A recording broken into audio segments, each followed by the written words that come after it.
I call to order the Elections, Finance, and Government Operations Committee. Is anyone reviewed the minutes? So moved, Mr. Chair.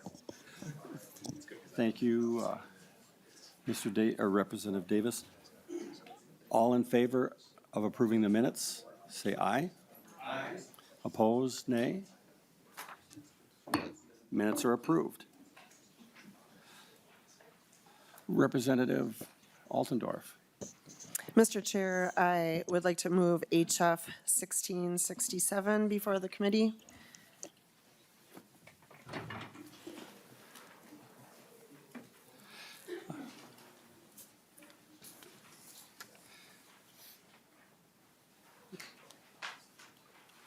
And Representative Schomacker, if you would introduce your bill. Thank you, Mr. Chair and members. For your consideration today, House File 1667 would allow for the water and sewer systems that are formed under Chapter 116A to be defined under the municipality for the purposes of tort liability. Thank you. And this would be going to the Judiciary Committee? That is my understanding, Mr. Chair. And first we'll get the motion. And Mr. Chair, I would like to move the author's amendment A1. Thank you. To the author. Mr. Chair, thank you. And the A1 amendment changes the enactment date from 25 to 26. Is there any discussion or questions on the author's amendment? All in favor signify by saying aye. Aye. Opposed, nay. The author's amendment passes. Thank you, members. Continue. With me today is Dominic Jones, who can speak more to the reasons behind why we're making this effort. Please introduce yourself and who you're with and continue with your testimony. My name is, excuse me, my name is Dominic Jones. I'm manager of Red Rock Rural Water System, one of the rural water systems in southwest Minnesota. Mr. Chairman and fellow members, good afternoon. And if it's okay, I'll start my testimony. Please proceed. My name, once again, is Dominic Jones. I'm the manager of Red Rock Rural Water System. Our water system is the second largest water system, rural water system, established under 116A in Minnesota.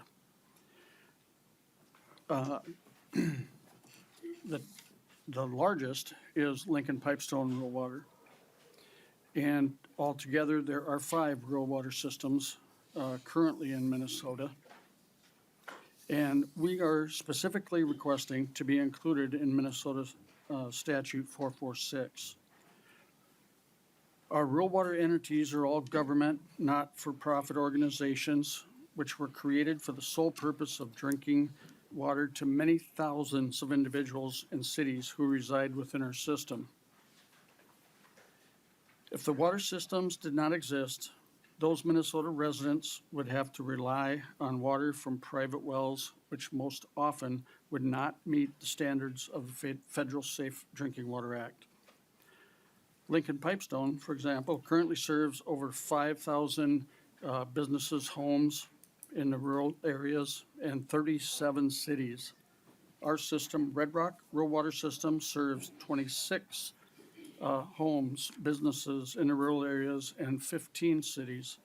Many of these cities we now serve could not afford to replace their own water treatment plants. The whole purpose of the tort liability statute is to prevent civil lawsuits from bankrupting government organizations. If Red Rock, LPRW, and the other 3 rural water systems or sewer systems were on the losing end of a lawsuit which bankrupted them, it would mean thousands of people may not be able to receive safe drinking water or sewer services.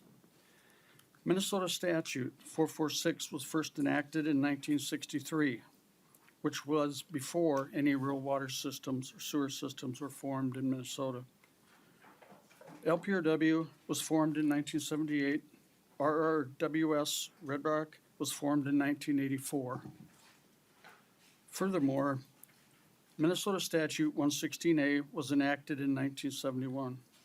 I would argue that if the water systems existed in 1963, they would have been included as part of the statute.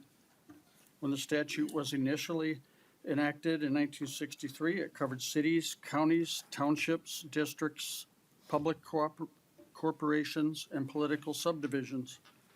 Since that time, the following government organizations were specifically added to the statute, including county agricultural societies, joint powers boards, public libraries, multi-county library systems, family service collaboratives, children's mental health collaboratives, family service, and community action agencies. Again, I would argue that if Red Rock, Lincoln Pipestone, or any of the water systems established under Minnesota Statute 168 existed when the statute was first enacted, water and sewer systems would have been specifically included in the statute. Therefore, it only makes sense to add it now. Statute 446 states a political subdivision is entitled to a cap on liability, and water districts probably fall under the definition of a political subdivision. However, to avoid the very costly, expensive of hiring an attorney to spend 2 or more years in court trying to prove that Red Rock is a political subdivision and therefore entitled to have its tort liability capped, I believe we have strong argument that we are a political subdivision. However, one never knows how a judge may rule, and we don't want to waste the valuable resources paying attorneys to argue the point. Having water districts and sewer districts specifically added to the statute would avoid the time and expense of having a judge clarify what we already think is the case. At the end of the day, water districts are government organizations which were established for the full purpose of providing people with safe drinking water. The water districts were created to promote public safety and health, and we do not want that taken away by a potential lawsuit, which could bankrupt the system or systems and prevent thousands of people from receiving safe drinking water. Thank you, Mr. Chairman and committee. Thank you. Any other testifiers? Seeing none. Are there questions from the members? Representative Lee. Thank you, Chair. I guess I have 2 questions. I guess the first, and I don't know who this is better directed to, but want to better understand if in Minnesota our water and sewer systems are mostly public, or if there are some privates. Just kind of want to understand that distinction, because I think they can be both. Okay. Mr. Chair. State your name again and. Mr. Chair, this is Dominic Jones. We are watched over by all of the state drinking water regulations and the federal drinking water regulations. And, you know, as stated, we think we would fall underneath there. And I understand, you know, that most likely, I think we'd be considered that political division. But to our systems that are supplying so much water to so many people in Minnesota, no different than a municipal system, but we're in the rural areas. And so we believe that this would just clarify,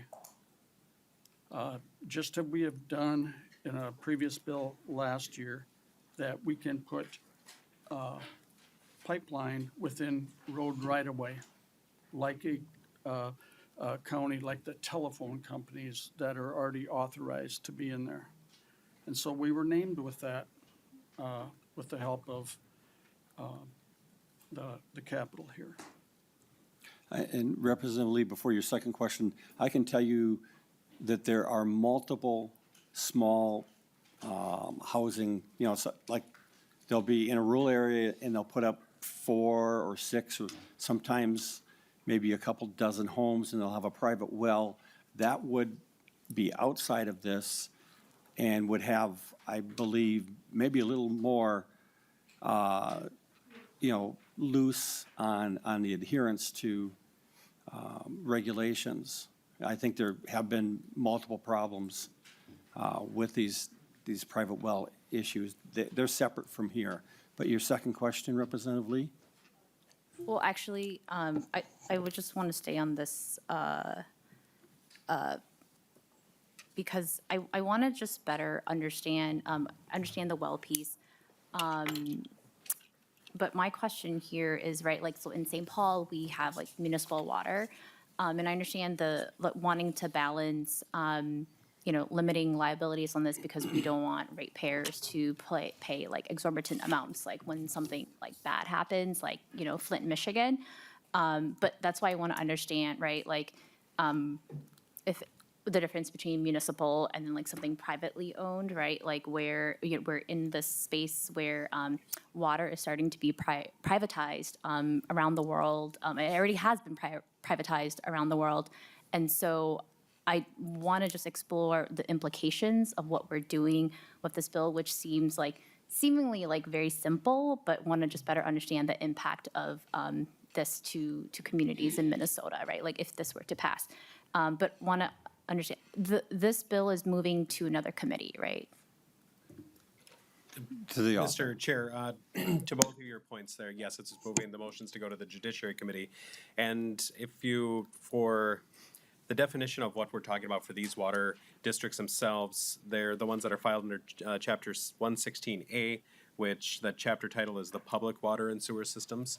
So this would not relate to private providers of water and sewer. It's just the ones that are publicly operated.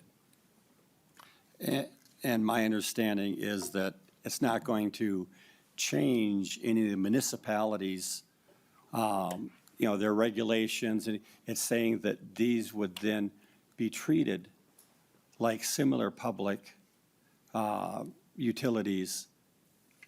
It'd be allowing someone to have the same treatment, not change the existing treatment. Representative Lee, do you need further clarification? No, and I think, for our purposes here, because we're local government, I'm just asking that question, right? Because we're pulling something in to be applied to as, right, like almost like a municipality. And so that's why I'm asking it. And I think then I'm hoping that when this bill moves to judiciary, they can ask a little bit more about liabilities and what that looks like between municipalities and like maybe private entities, because it also seems like we're making clarification here, but I don't know if this clarification is maybe warranted, and hopefully like that stop in judiciary will help pull that up. Yeah. Are there any further questions? Representative Freeman. Thank you. Just a quick question, which is, given that this affects municipalities, have the Association of, as of Minnesota League of Cities or the Association of Minnesota Counties weighed in, and are they around to potentially weigh in? I believe I see the answer to your query, and please state your name and association and help us clarify. Of course. Thank you, Mr. Chair, members of the committee. Craig Johnson with the League of Minnesota Cities. And I had not had a discussion with the House author prior to this meeting, so was not planning on testifying yet. We're going to work on some of our concerns later. But the confusion that the committee is having right now is exactly what our concern is. We believe that under existing language in line 1.13 to 1.14, joint powers boards and organizations created under 47159 or other statute are already covered in this. If you look at 116A, it is a section of statute that allows counties to create a joint powers water structure. So we believe it is already covered by the existing law. And our concern is that then the question is, well, do we have to call out every other type of utility or joint powers as a separate tag in this, or they will all cease to be covered by the liabilities we have in place in this state on public entities right now. And so we believe it does create some confusion, and we don't believe it is necessary. But I have not had a chance to work with the author to discuss those concerns yet, and we're happy to do that before the next committee if this committee chooses to put the bill forward. I'm wondering, I'm a bit confused because we're specifically adding a small entity to it. And when I read through the bill, it didn't say we're going to include anyone that wants to join in to this definition. And I think it's more of an aspect of the legal ramifications, and therefore some of that discussion would be, the Judiciary Committee, I assume, is going to address that. But Representative Green, did you have, or do you still need clarification? Yeah, just a follow-up. Thank you, Greenman. Or agreement, sorry about that. Thank you, and I know you know that. So I guess I would just say I appreciate that. I think when we talk about issues like this, I think it is really important. So I just encourage the author. I'm going to vote to move this on because I think it's something that's being worked on, but really make sure that it is built with the cities and counties that'll be most impacted and the state agencies. So really, I know our colleagues in judiciary will dig more in, but want to make sure that before it gets there, that work is done. Thank you. And thank you. Representative Freiberg. Thank you, Mr. Chair. I think continuing to work on this is definitely important. I do think, it's still the beginning of session. There's some kinks that are being worked out in the notification process and all that. But, I do think, I appreciate that you informed us Thursday afternoon during session that this bill was likely to come up along with the other two.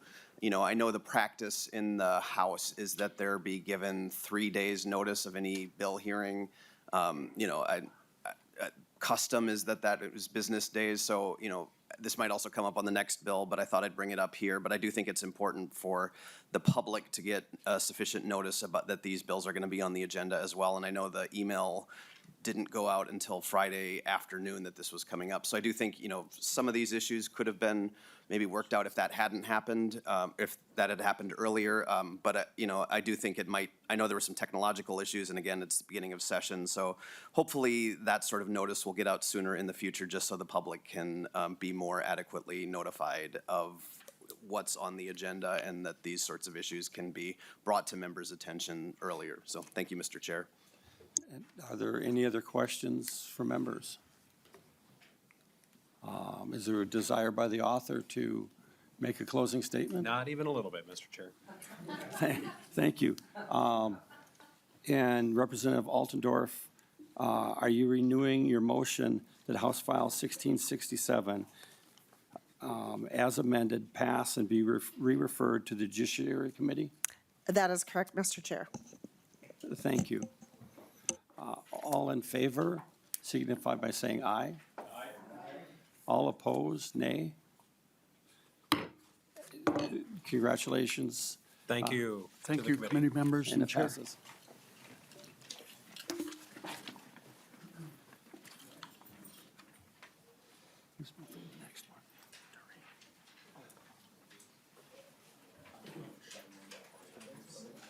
Okay.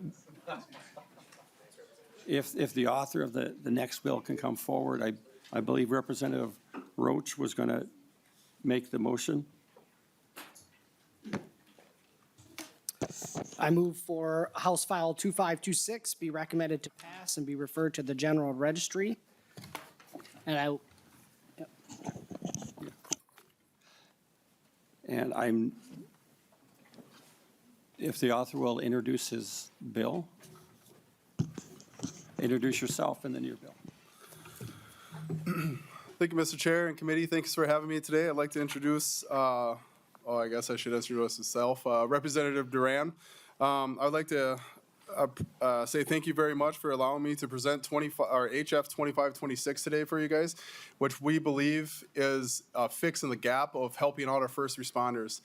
One of the things we have going on right now, especially in the state of Minnesota, is that there is an issue of being able to help out our first responders further than what we need to. And we're finding out that bringing people together and giving them alternate ways to, I guess, seek help is something that we're lacking in the state of Minnesota right now just because of how the law is written. So what we need to do is we're just going to refine the bill and make sure that, or refine the law and make sure that we're able to help out and give our first responders options to seek help where they can. One of the biggest things we need to do is we need to make sure that we're giving help to allow retention in our first responders right now. First responders go to some of the worst things that we can think of, and they are there to continue that job even after that bad incident.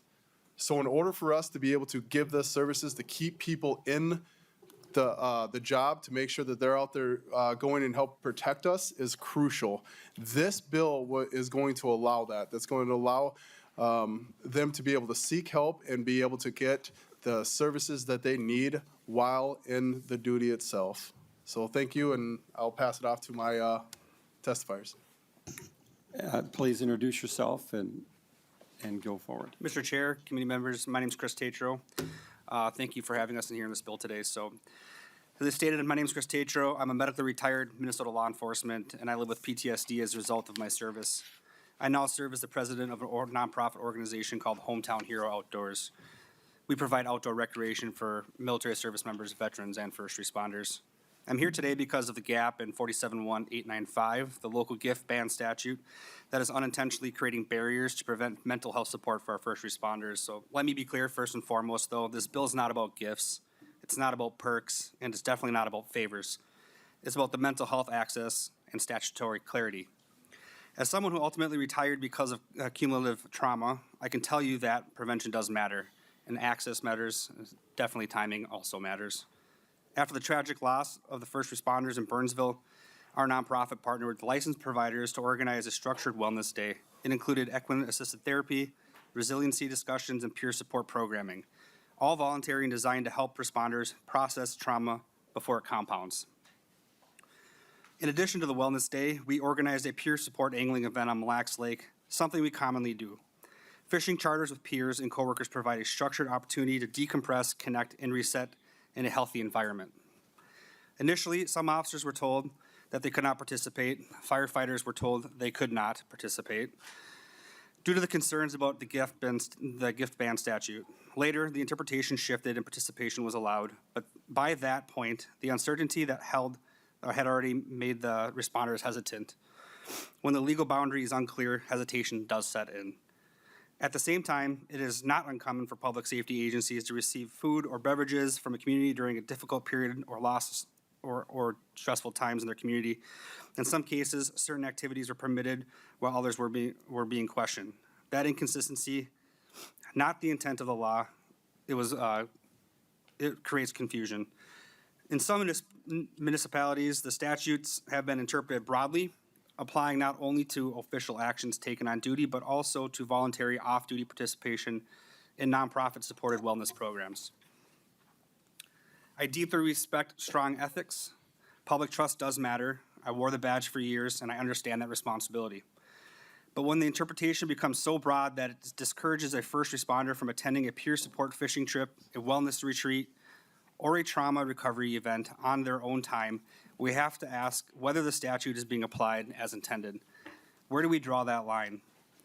If an officer is invited to attend a mental health retreat, if a firefighter is offered a resilience workshop funded by a nonprofit, if a deputy is invited to a peer support weekend with other responders, at what point does support become a prohibited gift? This bill does not weaken the ethics law, it clarifies it. The proposed language is narrow and structured. It applies only to nonprofits whose primary mission is supporting public safety, mental health, or physical wellness, requires participation to be voluntary, prohibits any connection to official action or decision-making, and applies broadly to any qualifying nonprofit. It simply draws a clear statutory boundary so city attorneys and departments no longer have to interpret this differently from city to city. Speaking personally, the hardest step for many officers is choosing to seek help in the first place, and I am one that can say that that is true. I have lost colleagues, too many. One was a law enforcement officer and veteran I had known since I was 5 years old, most recently a Forest Lake officer. died of a heart attack. We can't definitely say what contributed to his early demise with his heart, but we know his profession carries cumulative stress. Another colleague, which we all knew each other growing up, excuse me. Excuse me one second. The last time I saw him, he told me he wanted to talk. Not just about medical retirement PTSD, but about my organization and how we might get involved. At one point, he said to me, I need to look into some PTSD retirement myself. I'm not doing well. This is this last fall in a city south of the Twin Cities. There was something meaningful in that conversation alone, the idea of connection, of purpose, of being around people who understood what this profession carries. We never got to have that follow-up conversation. 3 weeks later, after we spoke, he took his life. This bill's not about rewriting history or assigning blame. It is about making sure that when a first responder is ready to engage, whether that's through counseling, peer support, wellness programs, or simply being around others who understand, there is no legal ambiguity standing in the way. No one is seeking favoritism. No one is asking for special treatment. We are simply asking for consistent statutory clarity so that preventative mental health support is not unintentionally treated as a prohibited gift. If we believe in preventing PTSD, burnout, and suicide, not just responding after tragedy, then we need to remove any legal uncertainty around accessing support. This bill is preventative, it is ethical, it is narrowly tailored, and it ensures that Minnesota's ethic laws do not unintentionally block mental health access and support our first responders. Mr. Chair and committee, thank you for your time. And thank you. And to the authors, next testifier, please give your name and association. Yes, Chair. I'm David Titus. I'm the Executive Director of the Minnesota Police and Peace Officers Association. I don't think in my years I've ever testified in front of this committee, so thank you for having me. I appreciate that. The MPPA represents peace officers across the state. It's reported there's an inconsistency on how Minnesota Statute 471.895 is interpreted and applied. Clear statutory language protects agencies, officers, and municipalities from unintended violations and consequences. Law enforcement in Minnesota continues to face recruitment and retention challenges. Our job is high trauma. While departments provide mental health resources, a stigma and perceived career consequences still exist. When I came on the job, I'm a proud St. Paul retired cop of over 30 years. You never, ever, ever talked about your mental issues, your wellness, because you felt it was going to affect your career. Many officers hesitate to fully engage in internal support systems out of concern for fitness for duty reviews or career impact. External, community-based support often supplements pathways for healing. Businesses, nonprofits, and community partners frequently want to provide lawful support to help first responders with wellness. Statutory ambiguity can unintentionally discourage that support. This proposal is not about weakening ethics, laws, or creating loopholes. MPPA supports strong ethical standards. This is about clarity, and this clarity can be part of a formula that keeps cops in squad cars and firefighters on their rigs. Hopefully, long before these professionals think about leaving the job, this could be the answer, this could be the help. Thank you. To the author, when I read the first responder, that's the squad. Oh, sorry about that. First responders is the name of the squad that covers Byron and 2 of the local townships around them. And my wife served in the squad for over a decade, was the head of the squad. And these are volunteers where pager goes off and they're out the door in less than a minute. And they go there and provide many times life-saving activities. And the ambulances can't get there within time, but they can. When I read this, I'm assuming that this is meant for all of those rural volunteer squads, whether they're called first responders or it's a volunteer ambulance service, et cetera, that this is meant for the people that are first on the scene and are helping. But too often, they're there, just to hold their hand as they pass. And I want to thank you for your bill. And is there anything you want to add before we get to the amendments? Yes, absolutely. Thank you, Chair. There is a lot of shared trauma throughout the first responder community, and I can give you a couple examples that are pretty bad. And I'll be as generic as I can possibly. Well, what happened was there was a crash of a vehicle. Well, the guy was still alive. The car started on fire, and there was no way of helping him. So the first responders, the firefighters, the ambulance crew, and the sheriff's deputy, they're all there listening to the screams of this guy. That's huge. Now let's go to another incident where there was a house fire and there's some children that died in it.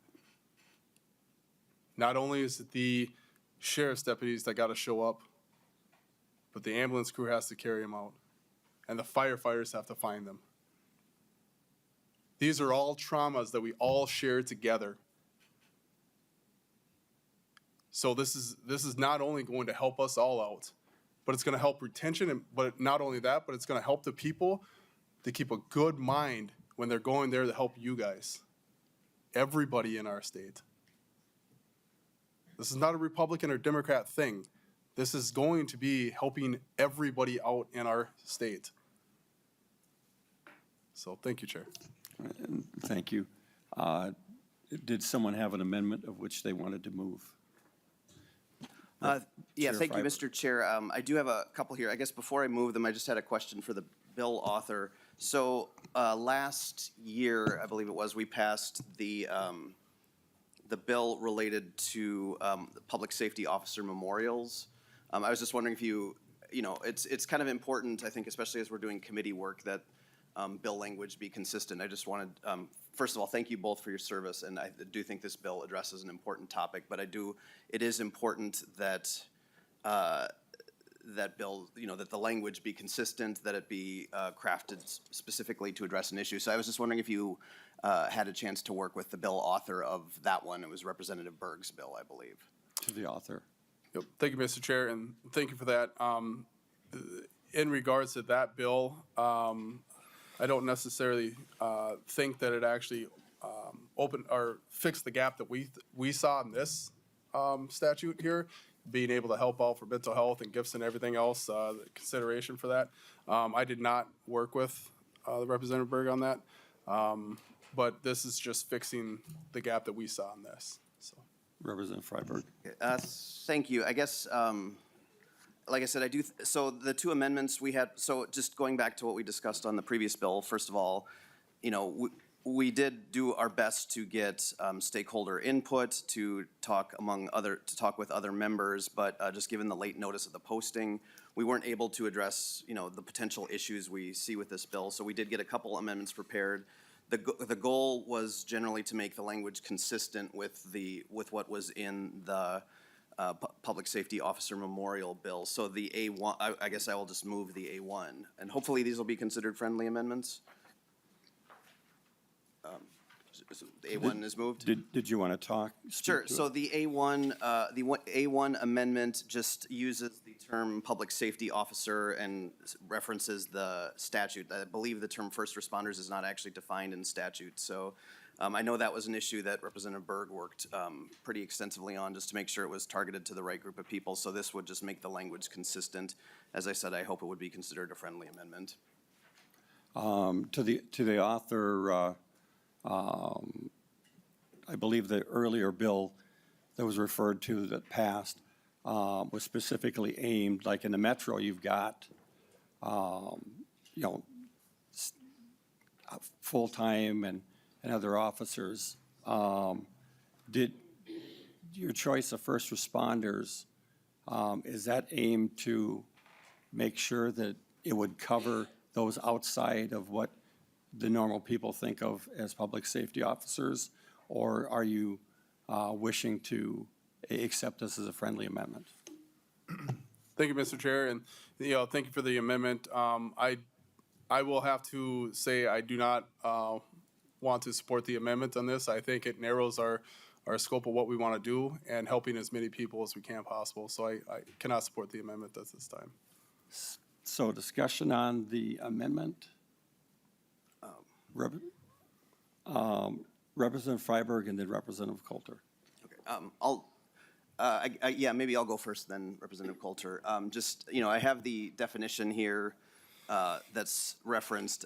It does say public safety officer includes peace officer, correction staff person, individual employed on a full-time basis by a state or fire department who's engaged in firefighting, emergency motor vehicle operation, investigation of fires, provision of emergency medical services, hazardous material responder, a legally enrolled member of a volunteer fire department, a good Samaritan, a reserve police officer, a driver or attendant, a first responder who is certified by the Office of EMS, a person other than a state trooper employed by the Commissioner of Public Safety. I guess I'm just curious if the bill author, who would be excluded? It seems to me like it's a very broad definition, so I'm just curious who the bill author thinks would be excluded by this. To the author.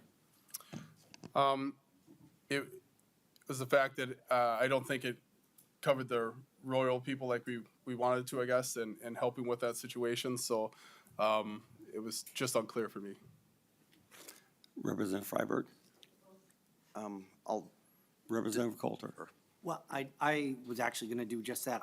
I guess I'm just curious, can you give some examples of folks who you would want to cover that weren't included in that definition?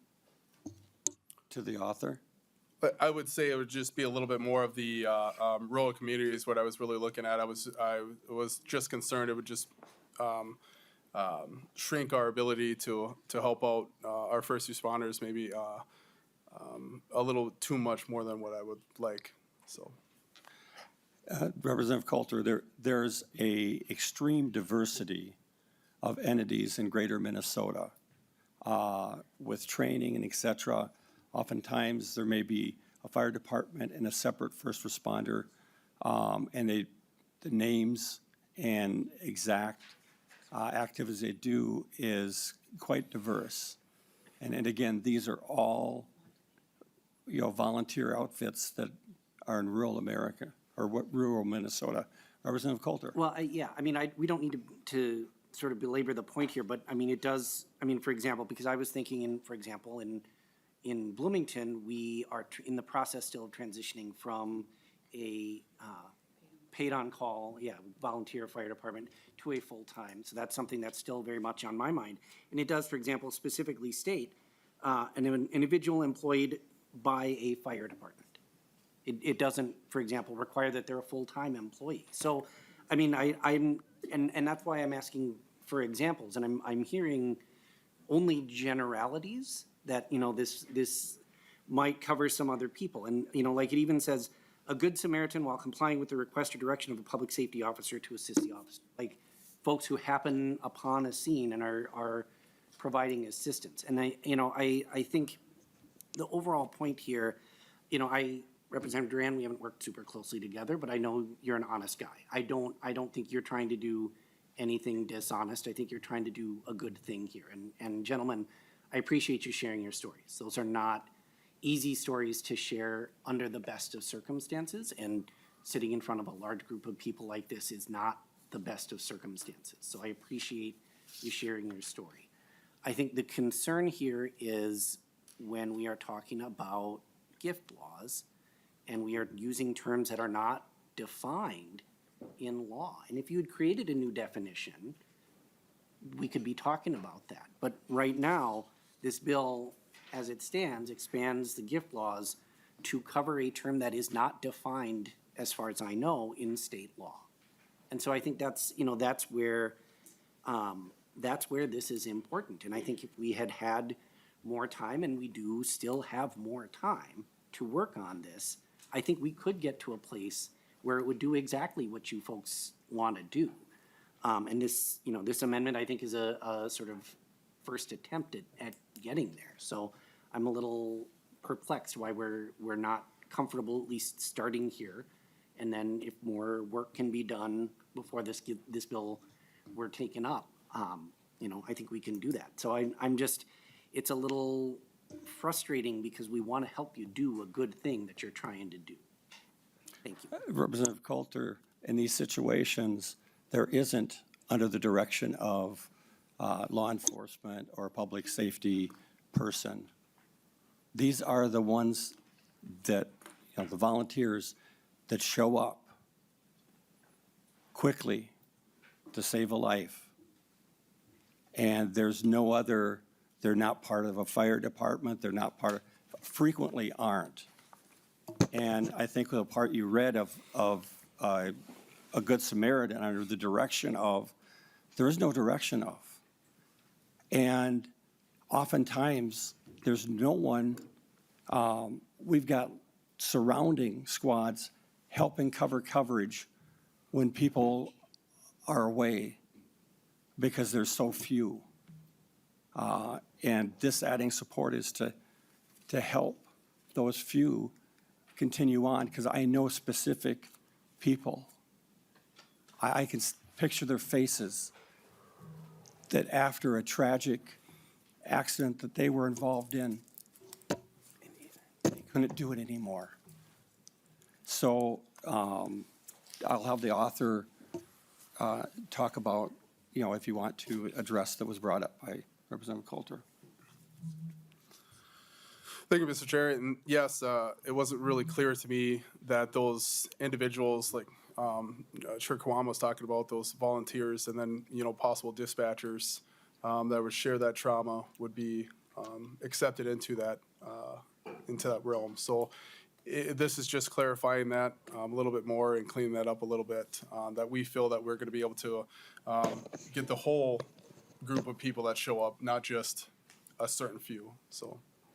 Representative Coulter, you had a follow? Yeah, just to be clear, I think it may be worth examining the definition of peace officer, because it does include a wide variety of folks. I guess, I would just say that if they're folks as defined as public safety officers in statute, odds are that's the vast majority of folks that you're talking about. And if they're just regular people who show up on the scene that aren't public safety officers and aren't employed by police departments or fire departments or county sheriffs or whoever it is, if they're not public employees, then they're not subject to a gift ban anyway. Thank you. Representative Greenman. Thank you, Mr. Chair. And thank you, Representative Duran, for bringing this bill, because I think, I have spent a lot of time recently with the first responders, the Minneapolis police officers who responded on the scene after the Annunciation shooting, and what those folks experienced is horrific. And I have heard in the Veterans Committee a lot about the work of the Hometown Heroes and the work you do as we think about helping people deal with the long-term trauma and the connections that folks create. And so I really appreciate, and I really appreciate the creating clear statutory language and making sure there's not statutory ambiguity, which I heard. I would like to ask, because I think that, I will speak for myself, but I am interested in helping this bill become law. But I think that the question of both the definitions, and I hear what you're saying, Representative Duran, is you're not comfortable accepting that amendment. The challenge I have is this goes directly to the general registry, so there's not another opportunity to work on this bill. I'm wondering if you would be willing to lay it over.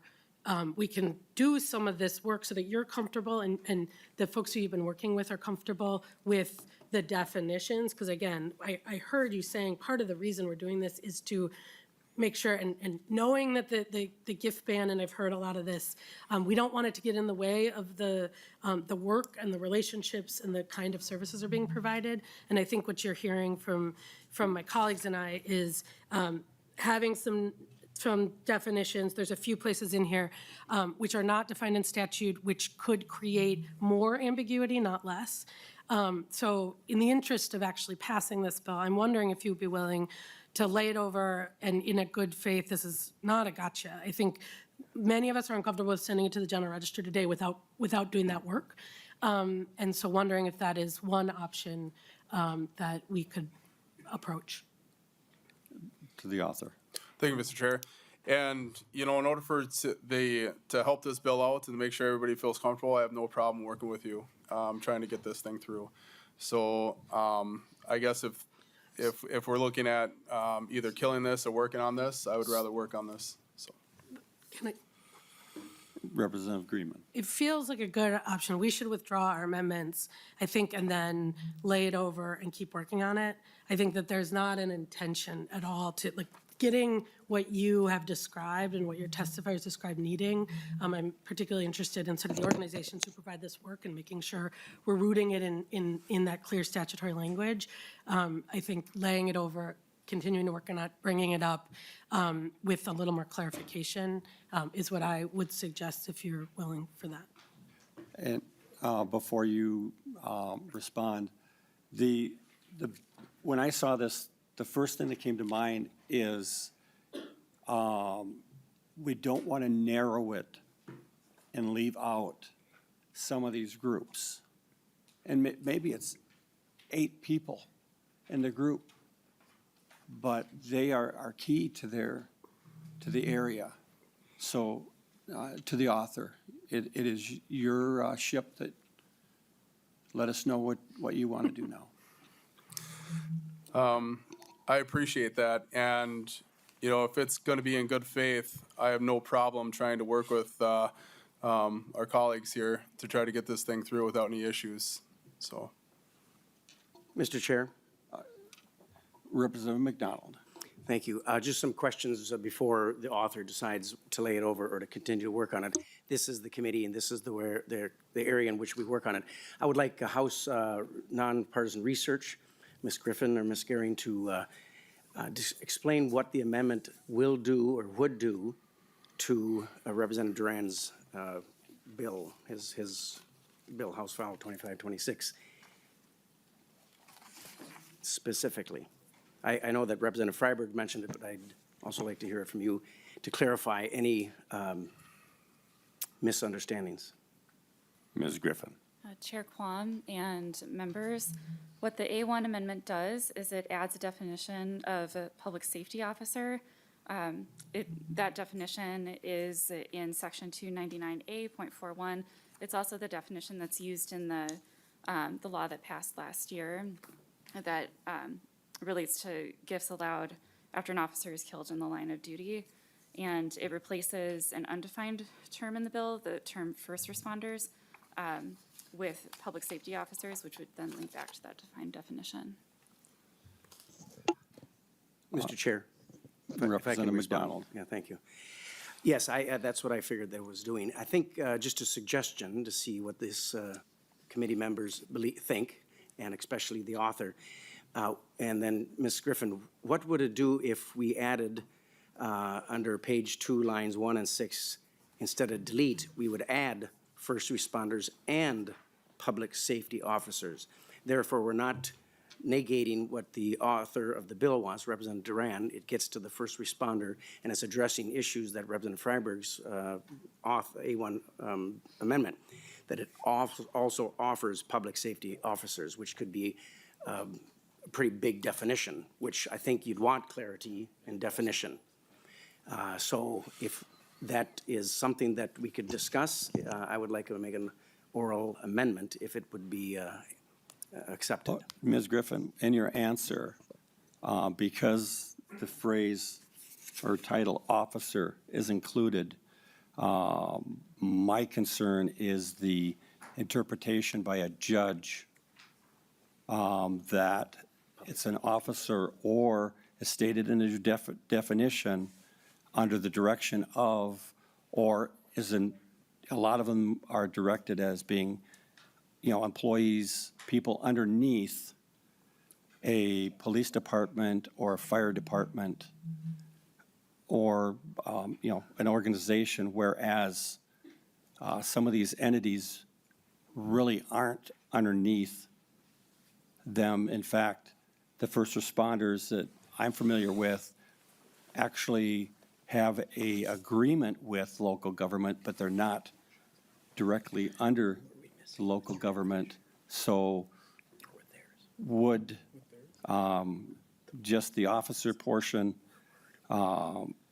possibly be interpreted so that the possible oral amendment would allow the flexibility to cover some of these entities that are not as well defined in code? Ms. Griffin. Chair Quam and members, so I just want to make sure that I'm following the question. Is the question, what is the effect of it adding on line 2.6 of the bill, and public safety officers after first responders without defining that term? Or is it a combination of defining the term public safety officer and adding that language after first responders? Representative McDonald. Yeah, Ms. Griffin, I'm not sure whose question you answered. I asked a question, then the chairman threw in his own question too, so I'm kind of confused right now, whose question you were answering. So my question is just, if we were able to accept his amendment and we would delete under lines 1.14 and add first responders and insert, and I'm going to change my original thought, instead of public safety officers, we could say public safety officials. Because some people that are in the public safety that are working aren't necessarily a sworn officer, but they're officials. And that would handle probably what Representative Quam mentioned earlier. So that is my question. What would that do to his bill if we added first responders and public safety officials or officers, whatever word would be best to have no ambiguity and yet have the author's bill complete in the way he wants it? Chair Quam and Representative McDonald and members, if the request is just to add in public safety officials on line 2.6 after first responders, neither first responders or public safety officials is defined in the bill. So both of those terms would be undefined, and they're not defined in the underlying statute too, in that 471.895. Those aren't included definitions in current law. Ms. Griffin, if just what would the oral amendment, well, first of all, Representative Coulter, would you be interested in the oral amendment of having those two together? Well, Mr. Chair, it's not actually my amendment, so I'm not going to speak to that. But if I could, I hope I come bearing good news, because I think if we read further down in the definition of public safety officer, you'll find that it actually addresses this very issue. And Representative McDonald, to your point, it does include far more than folks who are sworn officers. In particular, looking at paragraph 8, a driver or attendant, this is included in the definition of whatever the term is, public safety officer, a driver or attendant with a licensed basic or advanced life support transportation service who is engaged in providing emergency care. And it also includes a first responder who is certified by the Director of the Office of Emergency Medical Services to perform basic emergency skills before the arrival of a licensed ambulance service, and who is a member of an organized service recognized by a local political subdivision to respond to medical emergencies, to provide initial medical care before the arrival of an ambulance. So I think this actually does pretty well cover what you're trying to get at. And it does, yeah, it does also include the Good Samaritan piece that was referenced. So I think, but I will say honestly, Mr. Chair, this whole dialogue, this is why we should be laying this bill over and doing the actual work. We can fix this, but to the not here in front of everybody. To the author on, after hearing the additional discussion, I'd like to hear what you feel should be done with your bill at this moment. Thank you, Chair. After, listening to everybody and hearing a better clarification of things, I would be moving to accept that amendment. For clarification, you're talking about the originally submitted A1. Originally submitted A1, yes. Is there further discussion on the A1 amendment?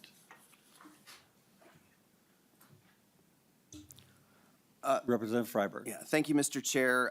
Thank you, Representative McDonald. I do appreciate your efforts to kind of creatively try to address this issue and come up with it. And Representative Duran, I do appreciate that you're willing to accept the amendment now as is. I mean, I do think it's a good amendment and probably the direction we should go. I mean, I guess I would go back to what Representative Greenman said earlier, and it sounded like you were potentially open to the possibility of laying the bill over. I mean, and again, I want to reiterate kind of what Representative Greenman said, like, this isn't, this is an important issue, and I think for that reason, it's really important we get the language right. I think as the amendment is, which you're now open, I think that's a step in the direction. I think, we haven't discussed the A2 yet, but I think that addresses some important issues that there are. And I was also going to mention, though, that, there's a third issue, and I was going to ask about this during questions. That's the issue of the potential value of any therapy or recreation or just some,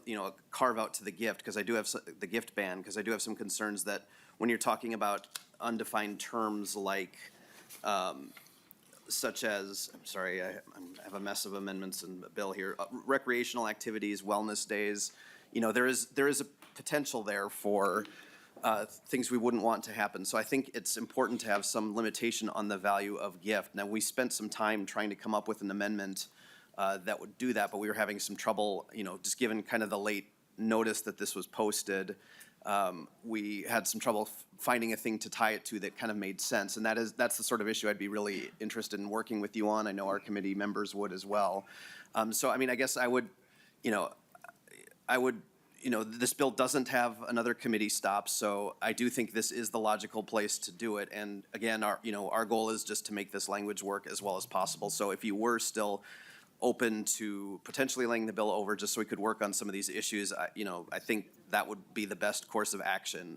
Just before we start having, votes on this, my hope is you would still consider that. It did sound like you were open to it earlier. To the author. I will be interested in working with you guys to make sure that this gets passed, so.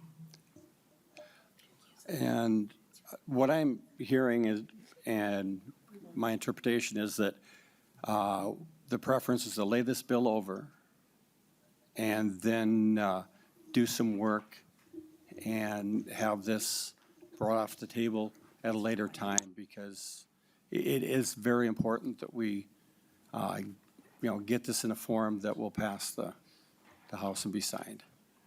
So is the author okay with that? Yes. Mr. Chair. Representative McDonald. Mr. Chair, if it's okay with the author and our committee members, we have a commitment to laying the bill over and get into it later time. It's too ambiguous right there. So I think let's have a commitment to this, to Representative Duran on this important legislation, that we get to it. He'll work with the amendment authors and get the bill in the right form, and let's bring it back next week as soon as possible. I don't think that's too soon. If it can't be, that's fine, but just that ambiguous, let's get to it at a later time. I'm sure Representative Duran would like to get this bill to the General Register and get passed. So if we can have a commitment as our group and our committee that they'll work with it off camera and another day, and we'll bring it back next week if it's ready. How does that sound? The chair is intent at next week or as soon as possible before the deadline. So I am extremely willing to have this put on the agenda. Chair Freiberg. Yeah, I think with the qualifier next week, if it's ready, kind of as you said, because, you know, I don't know how long it might take to get the language ready, but certainly I think our intention should be to bring this back once it's in a workable form. And I'm encouraged certainly by what the bill author has said and Chair Quam's commitment as well. So I thank all of the members here for their willingness to do this. And I have not been involved with we're going to lay this over to a specific date. So the intent of both co-chairs and the author is to bring this back, so that unless there's objection, I will move that it's laid over.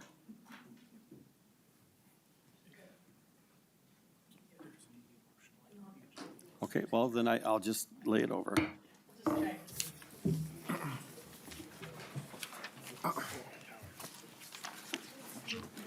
So.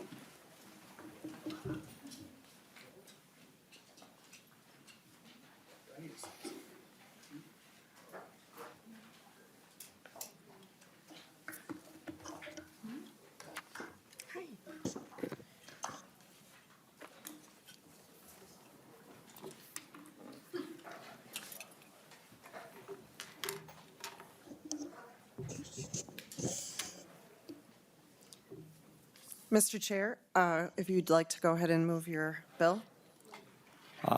Madam Chair and esteemed colleagues, I would move that House File 68 be approved and moved to the general registry. I believe, Mr. Chair, we're gonna lay this one over according to my notes. But- Okay.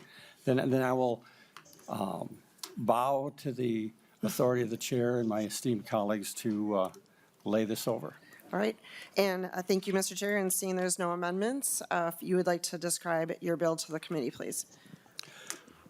It's fairly straightforward. While I've been in the legislature, I have carried bills and other people have carried bills to allow a county to take an elective position and make it appointive. But over the years, I've had many people from all different areas of the state say that now that person, instead of being accountable to the public, is accountable to the board that appointed them. And there were some discussions back when Mr. Simon was a representative about retention elections. And there was quite a bit of discussion on different forms of that. But the idea in this bill is straightforward, that counties, a position that was elective and has been moved to appointive, would still stand for a retention election with the same periodicity as one that was elected. So in a general election, every 4 years, there would be a retention election. And the effect is to remind the person that their boss are the people and citizens of that jurisdiction, and that they're responsible to them, not to the board. And I think that's a core principle, and that's why I've carried this on several different occasions. So I will stand for questions. Thank you, Mr. Chair. And does the committee have any questions for Chair Quam? Representative Coulter. Thank you, Madam Chair. Just actually, my first question, I think, is probably for Mr. Gehring. So, you know, I know there's a process for moving offices that are elected to appointed positions. My question is, is there a process to sort of go in the reverse? That is, if positions that were, you know, like auditor and so on, that were elected and then have become appointed, is there a process to go through in essence to sort of take that back and move them back to elected positions? Mr. Gehring? Oh, sorry, Ms. Griffin? Chair Altendorf and Representative Coulter, there's language about abandonment in the statute that's being amended, where an optional plan can be abandoned by the county. I wonder if you're asking about section 375A.1205, which has a reverse referendum process for individuals who are appointed. Representative Coulter, if you want to clarify. Well, not being as much of an expert on the statute as you are, I honestly don't know if I'm asking about that. I think my overall question is like, so a county moves to change this position from elected to appointed, that's not like a permanent change. They can always go back to having these positions elected at some point through some process. Am I correct? Ms. Griffin? Chair Altendorf and Representative Coulter, there is a process where they can go back. There's a 3-year waiting period. It's in statute. Representative Coulter? Thank you, Madam Chair. Thank you. That's helpful. I will just say I have some concerns with this idea. I think, first of all, to be frank, since we are talking about appointees, we are talking about employees. And I think you're going to have a hard time hiring an employee whose contract of employment requires an election when they are not, filing and campaigning and doing all of the things that actual candidates for office do. But I think, I will just say there is a process if the desire is to go back to an elected position. It's not clear to me sort of what the benefit here is. If the goal is to ensure that folks are held accountable to voters, then, keep the position elected and we can all go home and have ice cream. So that's what I got. Thank you. Thank you, Representative Coulter. Go ahead, Chair Quam. First of all, you've got a county with less than 3,000 people. And you don't have anyone that is interested in running. So you've gone to the legislature and asked to be able to have that position appointed. The idea that the people do not like the person that's in that position, at a retention election, they could get rid of that person but maintain that the position is appointed because you want someone with the expertise, skills, and et cetera that could do that. And in a small county, and that's been the general reason why they brought it before the legislature, we voted on and passed to allow to switch it, is to be able to have a person that would be able to do it. And that was a large portion of the debates. So it's not saying, oh, we're going to go back to elective. It's saying, no, we want to replace this person. As for registering as a candidate, et cetera, in retention elections, the person that's holding that is a yes or no, are they going to be allowed to continue for 4 years? And I know that there was quite a bit of debate on retention elections for judges. That Secretary of State Simon and others participated. And this was first brought up around that same time period as a creative way to ensure that that person, that position constitutionally was supposed to be elected. So that person is responsible to the people and have that as the primary thing as opposed to, responsibility to a board that appointed them. And that's the whole difference. The cost of a retention, you just have it on the ballot. And it's held at a regular general election with the same periodicity. So there, it's not an additional real cost. There's no, campaign finance activity for the retention. So I voted for allowing elected to become appointive on these small counties because that made sense for them. I have felt bad when people have complained that now they don't have a voice. And this is my effort to return the voice to the people, the citizens of that jurisdiction. And that's the whole intent. Thank you, Chair Quam. Do you have any follow? No, okay. Chair Freiberg? Thank you, Madam Chair. Thank you for bringing this forward, Co-Chair Quam.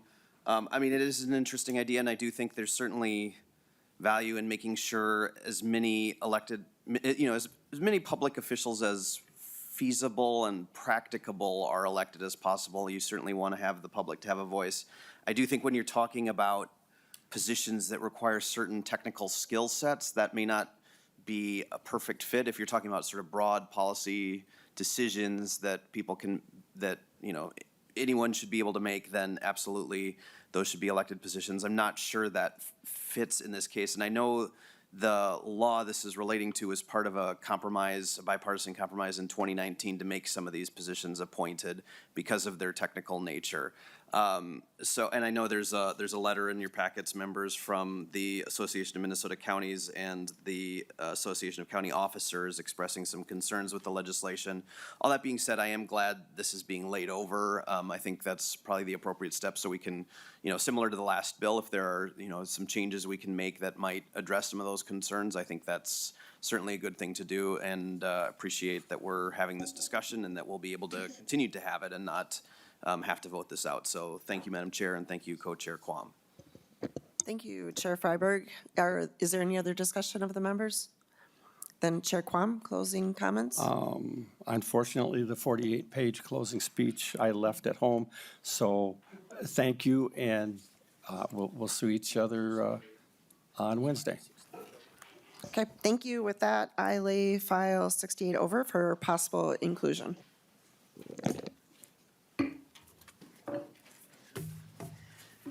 And with that, members, we are adjourned today.